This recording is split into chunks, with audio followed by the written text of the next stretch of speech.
Hello, everyone, and welcome to another episode of the Idlepark Talkshow. We are thrilled to have you with us today.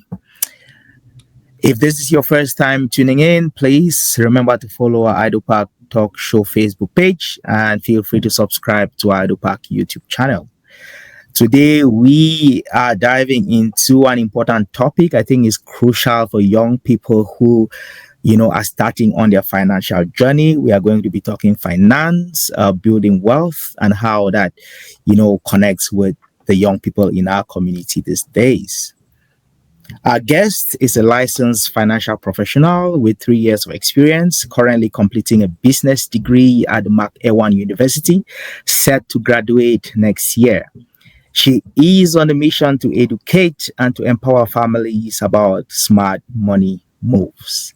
Please join me. Welcome Miss Liza Tanwani.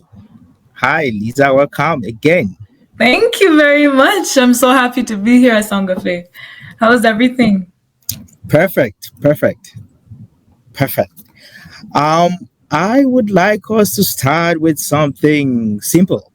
I know I have kind of given you some sort of a brief introduction, but I'd like you to tell us a little bit about yourself, especially with relations to, your interest in finance and building wealth as a young person. Okay, well, I'll give you a quick backstory about myself.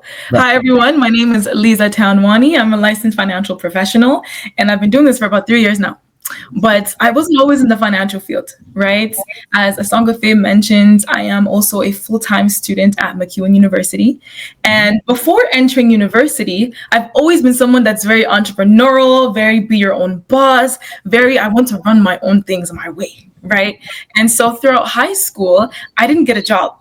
What I did to make an income was monetize my skills, right? So I was a hairstylist. So back in high school, in order for me to, be able to sustain myself, I did hair.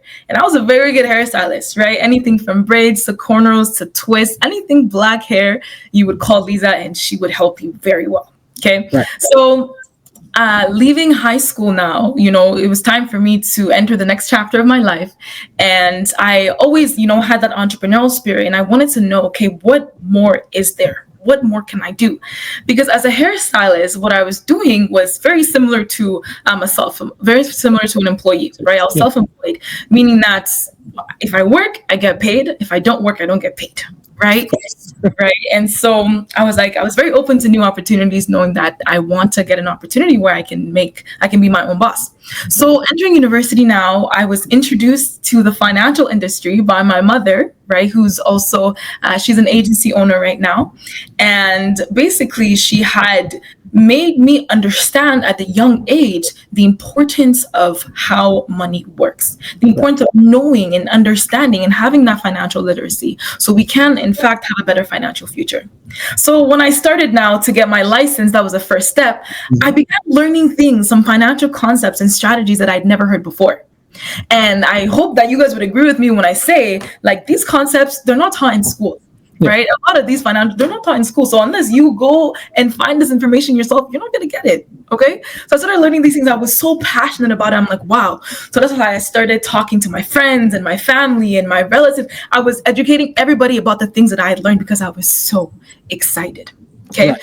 So fast forward, I get my license. I'm like, okay, let's do this. Let's go and help some people. And lo and behold, I got to sit down in front of a lot of families and teach them things about money that they had never heard before, that they never did. And what I was able to help them set up, some solid savings plans, some insurance plans, just help them even start, looking at the concept of budgeting, things like that. And I began to see how I started impacting and providing value for these families. And I was like, you know what? I think I can get used to this. I can really get used to this. And so that's kind of how, I got into the financial industry, started learning things, sharing value, and then kind of kept going from there. You do have an interesting story, and I just have a follow-up question. How hard was it, or how easy was it for your parents to get you to think about money in that way? Usually young people think about money as like, how much do I spend? What do I spend? What do I have to do with all this? But to think about money in terms of savings and and investment, Most young people don't. How hard was it for your parents to get you to think about, to look at money differently? You know what? I think my mother would be the best person to answer this question. But I would tell you from my perspective that it wasn't easy. It really wasn't. And just to give you a story, as I was making money with hair. Whenever I'd make a lot of money, maybe have a couple hundred, I would go to West Edmonton Mall and I would spend the money. Of I would course. go find the latest shirt, shoes, nice dresses. I had to look good. Right. So I would go and spend that money. And every day my mother was yelling at me, Liza, this money that you're making, you need to save, you need to save. And she kept, emphasizing the idea of saving. But I'm not going to lie to you, it was not until I got into the industry that I really understood what she was talking about. Right. And so when it was time for me to get my license, I will tell you that my mother was my highest encouragement. To other people, it can be force. But to me, it was really encouragement, right? So she was really just pushing me to learn these things and just, getting me to understand that financial literacy is one of the top skills that you can have, because it's one thing to make money, but it's another to be to keep it and multiply it. So she's had her own fair share of encouragements. So, you are a business student, right? Yes. Was there a connection between you getting involved in with your moms, and then deciding what to do at school, or was this something that you felt like that was what I had wanted to do initially? So it's funny that you asked that question, because I remember leaving high school, I was thinking to myself, what am I really going to do in university? Because I knew that I wanted to pursue, further my education, but I didn't know what I wanted to get into, right? I always loved maths. I always loved, physical education, but I don't think anything resonated with me as much as business did. Right. Especially as I already started having experience with my hair business. I was like, you know what? Let me go and see what more I can learn about business. Right. And, there's a lot of people that say you don't have to go to university for business. You can learn all these things online. Da, da, da, da, da. But you see, me, I have African parents. That means that degree must come out by power, by force. Yeah. You see, and so with that, I was like, let me take business. And it worked out really well, because in the program that I'm doing, my major is marketing. I wanted to get into something that I'd be able to learn some transferable skills and put them into my various business ventures. Right. So that's kind of why I chose business and marketing, and it's been going phenomenal thus far. So part of your role has been to talk to, families and talk about money and savings and all this. I mean, you're pretty young. I mean, not me, this is me dating myself, but I know I see that you're pretty young, right? How do people react to you? How do families react to you when 20, I'm guessing 22-year-old girl is talking to them about money? How do families, I want to talk about families generally, and then I would ask you how your friends, people about your age, right? How do they take when you talk about money in this way, as if you were like some 50-year-old person talking about money? I see the excitement, but I just wanted to find out how people take it. No, for sure.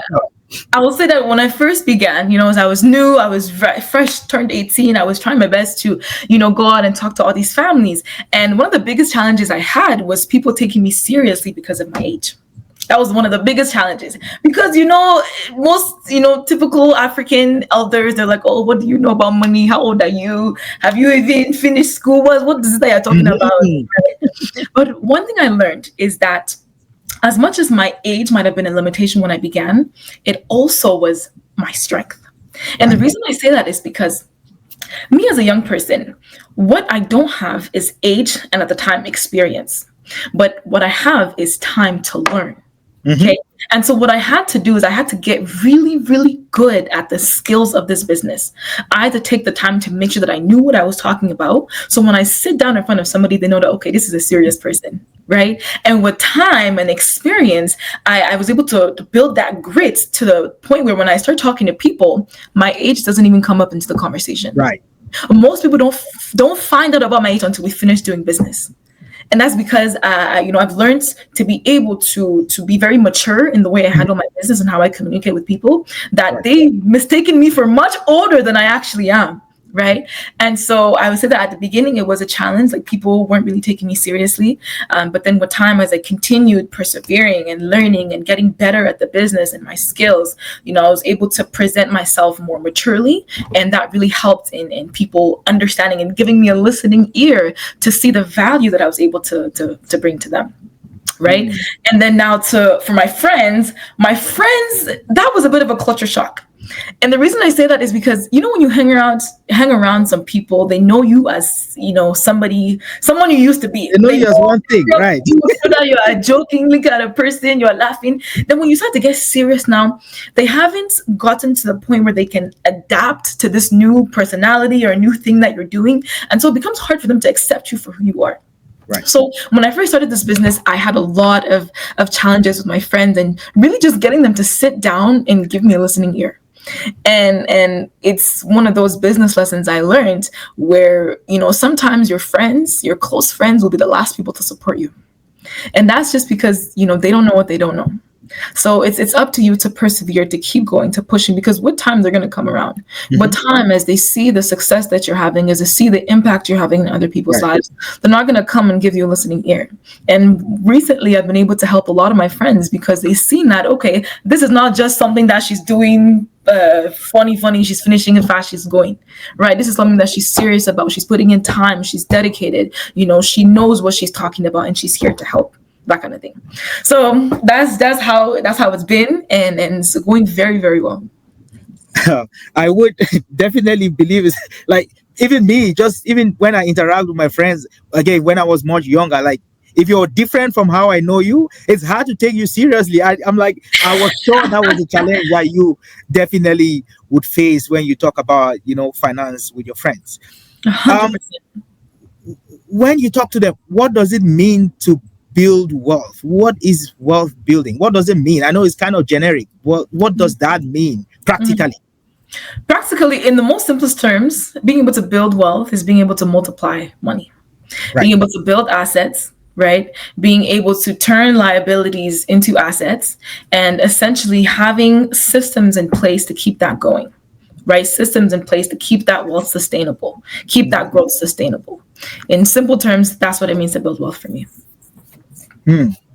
And why is it important? Because again, a young guy or a young lady who maybe is in school, maybe has a part-time job, makes a little bit of money here and there, right? Mm-hmm. I'll start, first of all, why is it important for people to start building wealth early? Why is it important for a young person to start thinking about, how do I build wealth? How do I save? Why is that an important? Because the argument is, I'm young, I have time, right? Maybe I can start thinking about that when I'm maybe 30.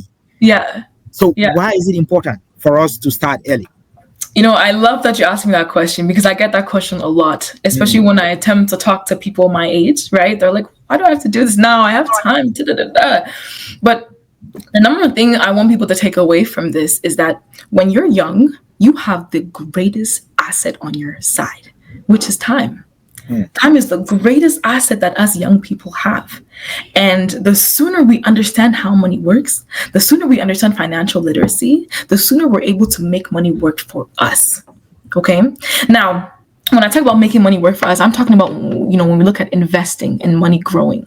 Now, the way that money works is what you call compound interest. Okay. And compound interest, it works very, very well when you give it enough time. Okay. So somebody who starts saving maybe $100 a month at age 18, right? And does this for the next, let's say 30 years versus somebody who starts at age 30 or 40. The person who started at 18, they're going to have like significantly more money by the time 30 years comes by than that person who started later. And that's just because of time, right? Money grows with time. The more time you have, the faster your money has the ability to grow. And so as a young person, the reason you want to start early is because you have the advantage of time, which a lot of people don't have, right? A lot of people come to this country late. They don't really get the chance to sit down with a professional and have them, explain to them, listen, in Canada, these are the ways to build a solid financial foundation. These are the things to put in place. So a lot of things are, missed and lost in translation, and time is wasted. But as a young person, the sooner you can learn how money works, the sooner you can save and invest money and have that money working harder for you, the faster you're going to see that you're able to build wealth, and you're going to set yourself ahead of your mates by far. Time is an asset. Compound interest is what young people should go for, because again, it deals with time. Yes. Insurance, life insurance. Mm-hmm. Why should a young person want a life insurance? Or maybe why should anyone, generally speaking? I mean, I'm kind of focused on young people, but why should anybody want a life insurance? Okay, so before I even tell you why anybody wants life insurance, I'm just going to give a quick explanation for those on here who may not know much about life insurance or what it is. So the simplest way I can put it is the same way that you have car insurance in the event of a car accident, you have home insurance in the event of a home accident. You also have life insurance in the event of a life accident. Okay, life accidents can come in various forms. You can get sick or you can pass away, things of that sort. And you have protection for those different levels of what you can call life accidents. Okay, so basically life insurance is there to protect you and protect your family in the event where you are no longer here. Okay, because as a family man who's providing for the family, should anything happen to you, your family might have to go into financial distress if you don't have your things put in place. Okay, so it's there as a sort of financial replacement for you, right? Nothing can bring you back. Nothing can, help the family to grieve, your loss. But one thing you can ensure is that financially your family is going to be okay. Okay, so that's the main purpose of life insurance, to protect your family. Now, why is it important for young people? Again, I will stress the fact that time is on our side, guys. Time is on our side because life insurance is highly dependent on your gender, your age, and your health status. Okay, so the younger you are, the cheaper it is. Ladies and gentlemen, youths of tomorrow, the younger you are, the cheaper it is. Yesterday was the cheapest day to get life insurance. Today is the second cheapest. Tomorrow will be the most expensive. Okay, so the reason why we want to get it young is because we can take advantage of the fact that we have age on our side and we can pay cheaper premiums. Now, you might think that, 5 years is nothing, 10 years is nothing. But when you go now to those insurance companies, they see that, okay, you're adding age. They will tax you. And that's because the older you are, the riskier you are, per se. Okay, so as a young person, you want to take advantage of the fact that you are young and pay those cheaper premiums. And the best part about it is that when you start young, you can lock in those cheap premiums, those cheap payments. So from today or to the next 20 years, you're going to be paying the exact same thing, right? Whereas if you start in the next 20 years, it can be twice as much or 3 times or even 10 times, depending on your health status. Okay, so that's just it. The younger you are, the cheaper it is. I know today is not the day to talk about, to go really into details in some of the services that you talk about when you meet families and young people. But for someone who's thinking about life insurance now, which options are probably best for a young person, maybe without a family or maybe planning to have a family soon? What should they go for if you were to recommend one of the many life insurance policies they could take? Yeah, so there's a lot, and like you said, that could be a whole hour conversation of talking about the different ones. But for a young person, what they want to take advantage of is permanent life insurance, is cash value life insurance. Okay, that's because with this permanent life insurance, you have investments within it. Okay, so cash value life insurance has 2 parts. The first part is that you have, your protection, and then you have an investment component. So every time that you pay or you put, premiums towards this insurance policy, some of that money is invested and it compounds over time. So later on, the next 20, 30, 40 years, you have a pool of money that you can access while you're alive, right? So most people know life insurance as, okay, you pass away, your family gets some amount of money. But with cash value life insurance, right? Especially when you get it when you're young, you have give enough time for that money to compound. You can actually use that money while you're alive as living benefits. Okay. So as a young person, who can take advantage of cheap premiums, of cheap payments, I would 100% recommend that you look into permanent life insurance and particularly your cash value life insurance. Permanent life insurance, that is the recommendation. Yeah, That is sounds the recommendation. pretty makes sense. That Right. that makes a lot of sense.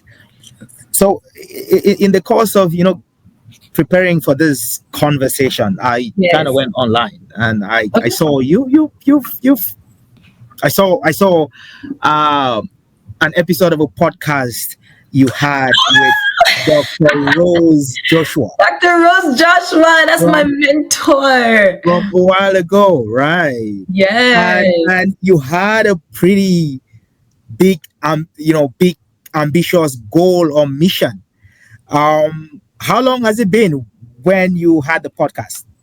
I think it's about 2 years ago. I Okay. think, yeah, I'm 21. Yeah, about 19 or 20, something Do like that. you Are you comfortable talking to us about what that mission was?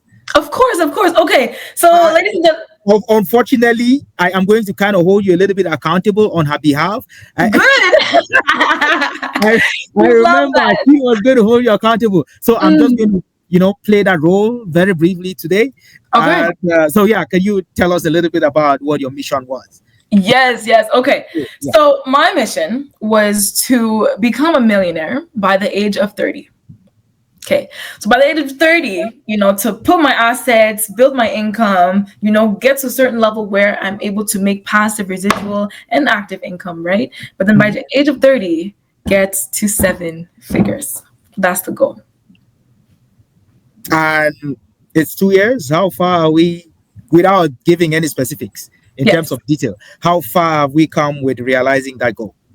So I would say that we're pretty much on track, right? Some parts of the goal needs to be refined a little bit just to Right. adapt to the situation.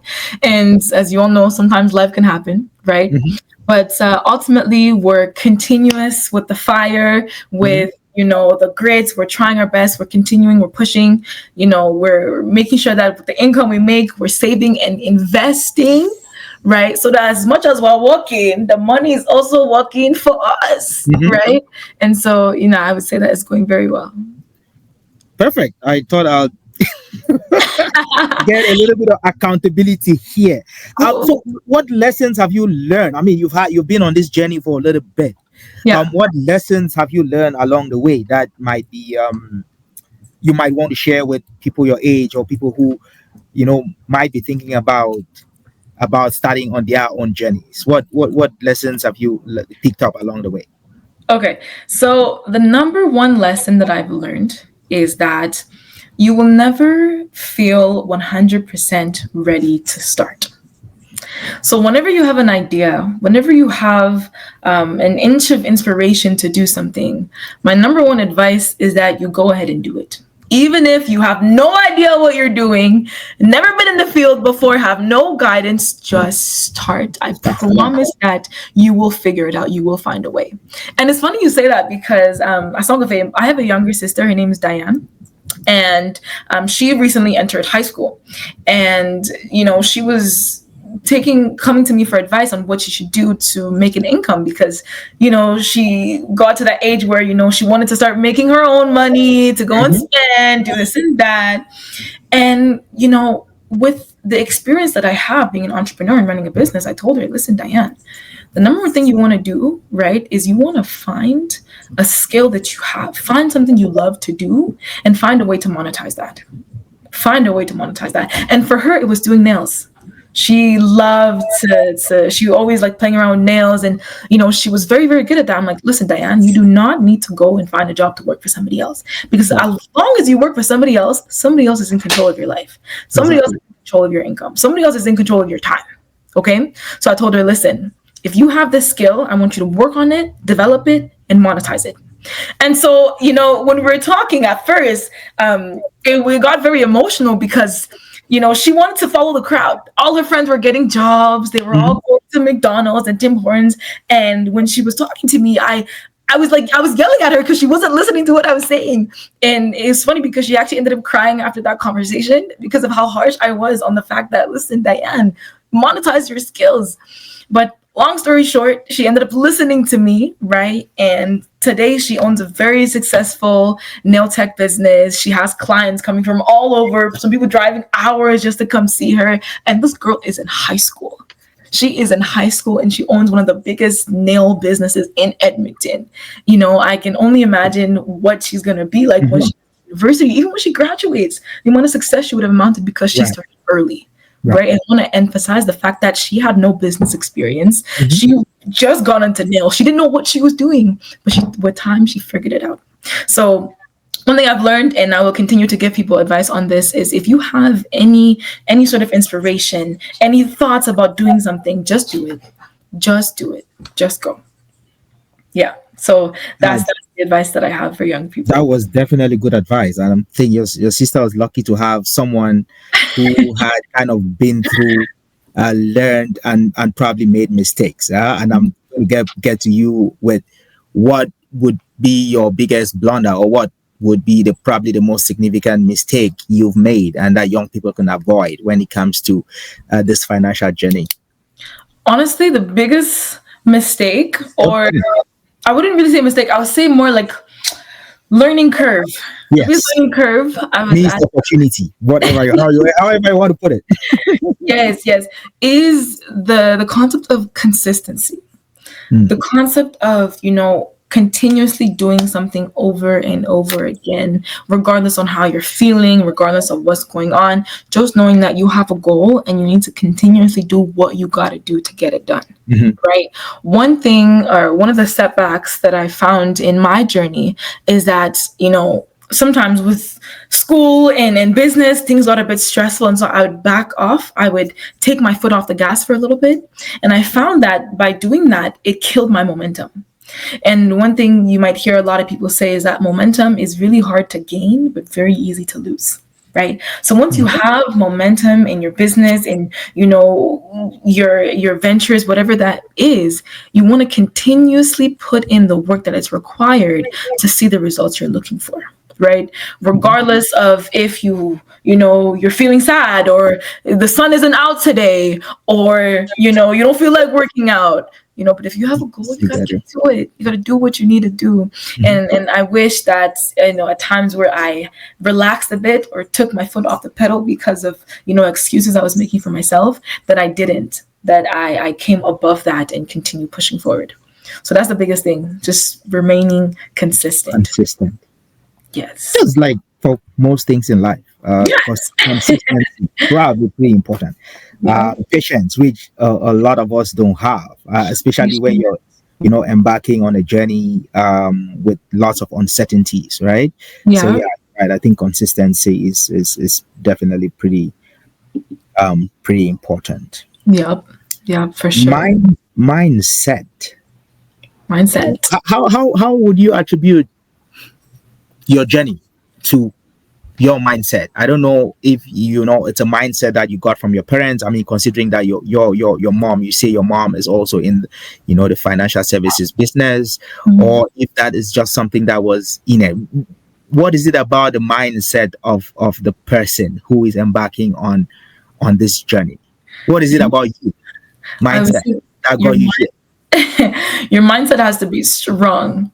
Now, it doesn't have to be strong 100% of the time, but it has to be the majority of the time. Okay. And I have this quote on my phone. It says, mindset is what separates the best from the rest, which is true, which is very true. Right.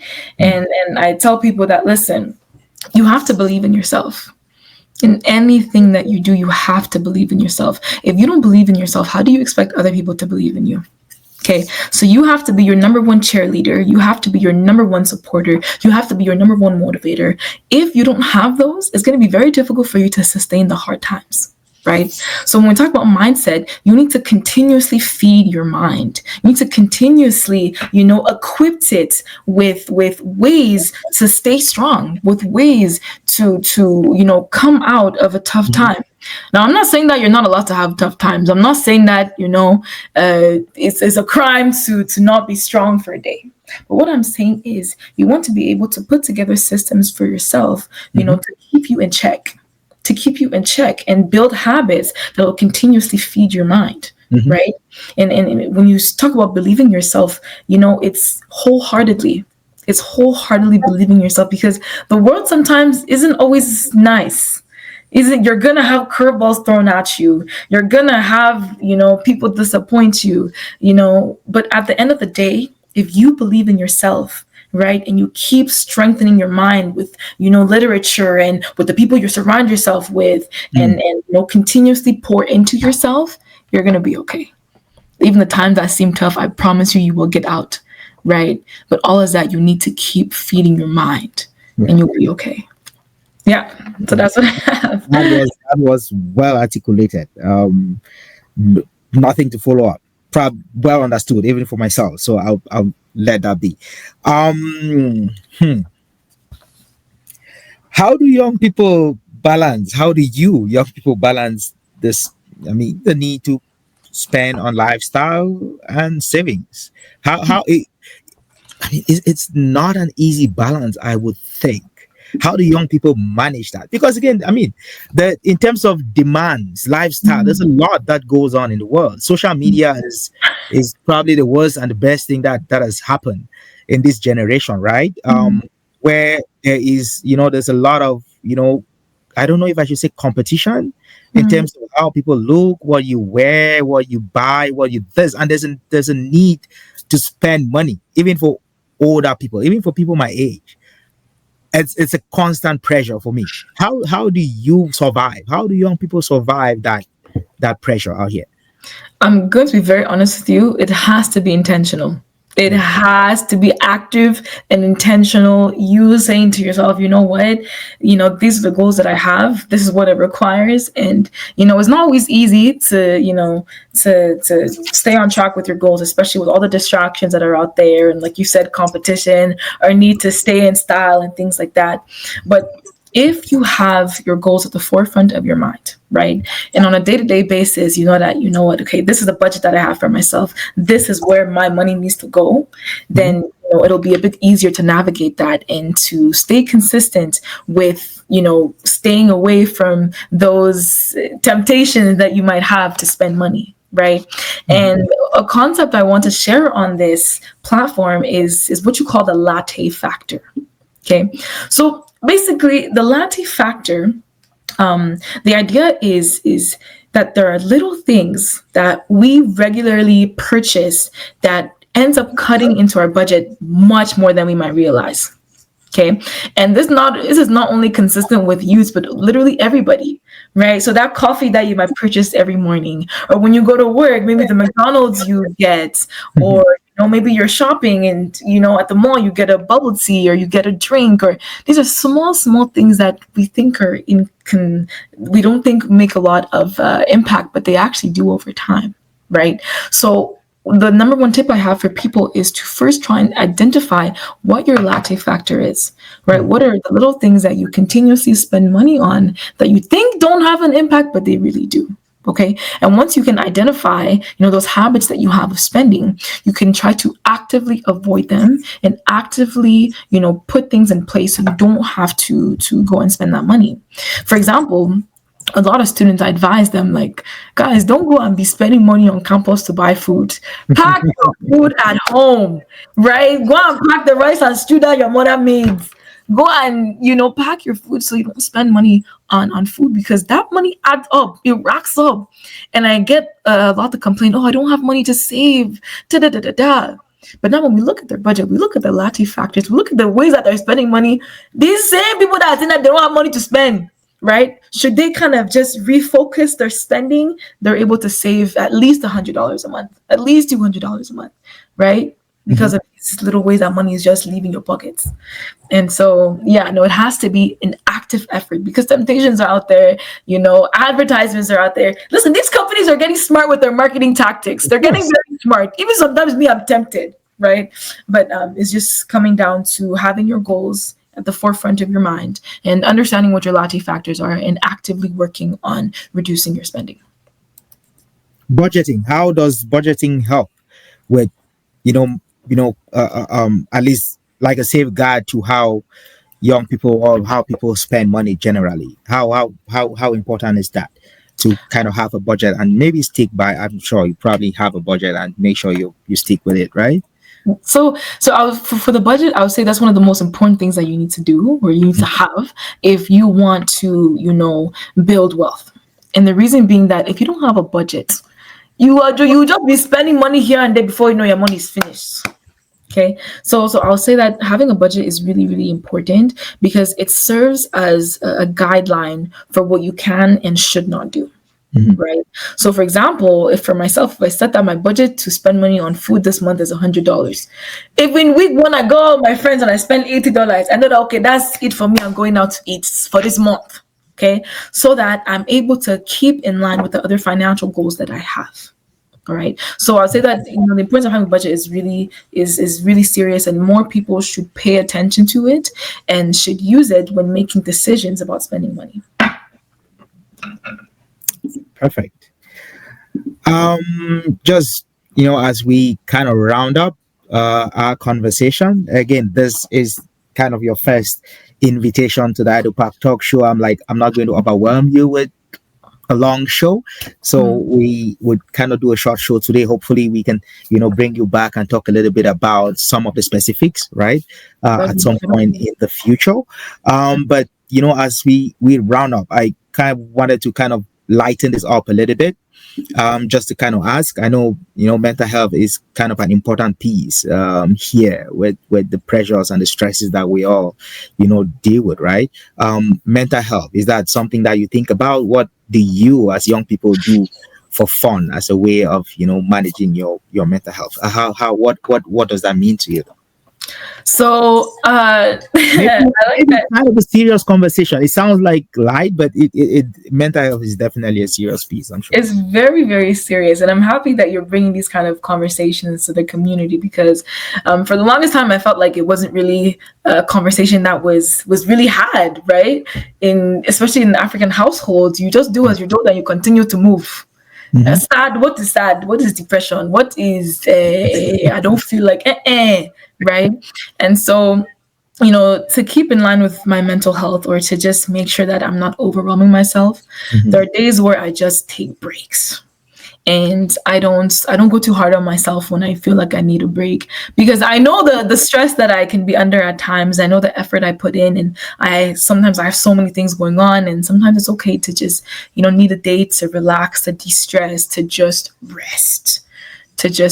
And it's important to have fun. It's important, although you're working hard and you're focused on school, on business, it's also important to check in on your friends, right, and have your friends check in on you. Because a lot of times, like people, some people think they look like they're doing great. They look like everything is great, but when you really sit down with them, you understand that okay, things are not going as great as you might think, right? And so I would say I take the time. Some days I take completely off, where I make sure I rest. I make sure that I kind of just refocus. I feed my mind with some podcasts, some self-development things, and really just find ways to lighten the air. Right. Another way too is I love spending time with my friends. I love doing physical activities. I love working out. So me, I'm a very active person. From high school, I was an athlete, and as an athlete, who kept her superpowers, I also, I built the habit of going to the gym, and the gym helps me to de-stress. The gym helps me to get rid of energy that that is too much, and that's one of the ways that I de-stress, by going working out, building strength, things like that. But ultimately, it's good to have close people around you that can help you have fun, because sometimes you just need to have fun. Sometimes things can be going wayward. You just need to smile and laugh, be good. And another initiative that I started in the community was to, build what we call the Cameroonian Youth Association of Edmonton. And with that, me and some fellow Cameroonians, we, put together this non-for-profit. And the whole idea is to bring our people together. Right. The whole idea is for us to be able to celebrate our heritage, to be able to, find initiatives where we can grow personally and as a community. And so, monthly or every 2 months, we have activities and events that we host. We all come together, and I tell you that For the 14, 15 years I've been in Edmonton, I've never seen that many Cameroonian youths in one. That's right. And there's just something special about being around your people. Boy. Being around your people, your age means where you guys can talk, you can relate, you can discuss. And me, as someone who grew up in Canada, like it's sometimes I feel a bit far away from my culture. Right. But when I'm with my people, I feel so much closer. I feel like I belong, and it's amazing for me to have that opportunity to be with my people. And so that's another de-stressor for me when I'm around my people and enjoy myself and put together these initiatives. It's really good for my mental. Perfect. Sounds good. I know. There's a branch or a unit here in Calgary too. So yeah, I kind of thought about that too. That's pretty important. I mean, when I was here a long time ago, I wouldn't say I was exactly a youth, but we really did not have that. So I feel like it's important that you guys took the initiative to come together, and identify and support each other, which is pretty important. I think having a good support system is probably the most important thing any person should want out here. Yeah, I definitely agree with that. One other thing which I picked out from the podcast with Dr. Rose. Dr. Rose, talk to me. Which I want to ask it, but I want to ask it in a different way because it's I'm not sure I liked how she asked the question, so I'll try to do it differently. Okay. Okay. What are your thoughts about relationships? Are they a distraction or a necessary evil? Again, I just don't want to put it exactly how she put it to you. But I'm sure you kind of know what I'm talking about, right? Yes, I do. What's that like here? Well, so you're asking me what I think about it, or I want to understand exactly the question. I want to ask you where you're there yet. Yeah, I mean, you gave a 3-year. Was it a 3-year deadline, 5 years, something? I'm not sure. What do you think about it anyway? Generally speaking, right? Not specific to you. Okay, well, generally speaking, I think that dating is important, right? It's good that you're on a search for your significant other, someone you can spend the rest of your life with. And for me, the way I see it, especially when it comes to getting into relationships, I think that the best relationships come from the best friendships. And so for me, whenever I meet anyone that I think might be interesting, my first move is to befriend them. See how they are as friends, right? Get to know about them, see how they are when they're happy, when they're sad, when they're excited, when they're mad. See all these emotions and how they treat people in the midst of it. And then from there, I make the decision whether I'm going to entertain or going to, move forward with that relationship. But as far as dating, I haven't really been in the dating scene. I've really been more focused on school and my business. And I know, like, my mom has always let me know that, dating can be much a distraction. And so she's always encouraged me to just focus on school, focus on what I have going on. And then once I have that degree, once I have these other things, then I can look into that. But, the most important thing when I look at someone who, I see as a potential person is someone who can support my dreams. I'm a very ambitious person. I'm very, I just have so many goals, so many ambitions, and I don't want any Debbie Downer. I don't want someone that will come and tell me, oh, come and look at reality check. I want someone to tell me that you can reach for the stars, reach for the moon, and encourage me, and vice versa. So I want someone that I can build a life with, where we can encourage each other, we can become better, and really the result of us being together is far greater than 2, right? People say 1 + 1 is 2, but in a relationship, 1 + 1 should be 10, should be 11. Yes, multiply. Yes, right. So yeah, that's how I feel about it. That's how I feel about it. Okay. Can you see the screen? There's a comment on the screen I wanted you to see. Yes. Mawa, thank you.